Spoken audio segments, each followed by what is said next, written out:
കാനഡയിലെ ഗുണാക്കേവ് ഒന്നുമല്ല, ഇത് ജസ്റ്റ് ഒരു ഹോള് മാതിരി ഇതാണ്. നമുക്ക് ഇതിന്റെ അകത്തോട്ട് പോകാം. ഇതിന്റെ അകത്തോട്ട് കാണിക്കും. കിഡ്സിന് വേണ്ടി സെറ്റ് ചെയ്തിരിക്കുന്നതാണെന്ന് തോന്നുന്നു. നമുക്കൊന്ന് നോക്കാം. അവര് പറഞ്ഞിട്ട് ഹെഡ് സൂക്ഷിക്കണമെന്ന് പറഞ്ഞു.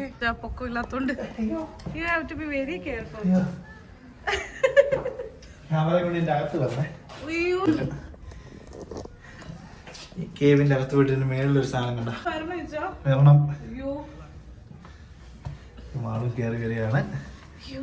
നമ്മളെ അകത്തുണ്ട്. ഞാൻ അപ്പോഴേ പറഞ്ഞ 4 പേരും കണ്ണട വെക്കണ്ടെന്ന്. ഒരു രണ്ടിക്കും കണ്ണു കാണാൻ പറ്റില്ല.